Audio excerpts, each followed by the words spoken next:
টেকনাফ সীমান্তে প্রতিদিনই আসছে মাদকের চালান। এই সীমান্তের দায়িত্ব পালন করছে বিজিবির K9 ইউনিটের এক বিশেষ সদস্য সিপাহী জয়। মাত্র ৩ বছরের এই জার্মান শেপার্ড প্রশিক্ষিত হয়েছে বিজিবির নিজস্ব K9 ইউনিটে।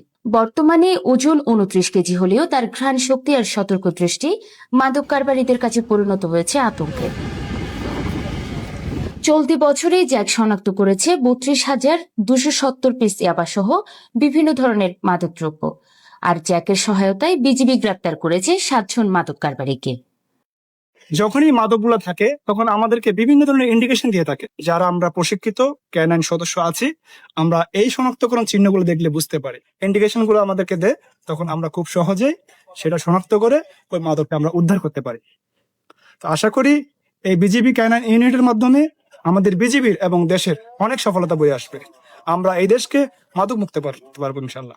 শুধু তল্লাশি নয়, কঠিন অভিযানের সময়ও জ্যাক পৌঁছে যায় এমন জায়গায় যেখানে মানুষের পক্ষে যাওয়া কঠিন, এমনটাই জানালেন বিজিবি। ইঞ্জিনের নিচে কিন্তু আমরা এই জায়গায় হাতে দিতে পারার মা দেখতে পাই না, কিন্তু জ্যাক জিহ্বা বা মুখে খামর বা পায়ে আশ্রয় দেয়, তখন আমরা শনাক্ত করি এবং সহজেই আমরা অবৈধ মালামাল যেন বা ফেন্সিডির ধরতে সক্ষম। টক ছাড়া আমরা যেমন ইঞ্জিনে বা চাকার ভিতরে থাকে না, আমরা এই শনাক্ত করতে পারি না। এই জন্য ডগের মাধ্যমে আমরা বিভিন্ন বা ফেন্সিডির গাঁজা আমরা সহজেই ধরতে পারতেছি। আগে যখন ডগ ছিল না, আমরা তখন এত অবৈধ মালামাল আমরা আটক করতে সক্ষম হয় না। ডগ থাকাতে আমরা সহজেই আটক করতে সক্ষম হচ্ছি। সম্প্রতি জ্যাকের সঙ্গে যুক্ত হয়েছে আরেকটি মাদক শনাক্তকারী কুকুর, ল্যাব্রাডর রিট্রিভার প্রজাতির হেনরি।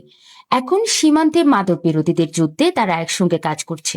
দেশকে মাদক মুক্ত রাখতে মানুষের পাশাপাশি চার পায়ের এই নিবেদিত সৈনিকও রাখতে পারে অমূল্য অবদান, এমনটাই মনে করছেন সংশ্লিষ্টরা।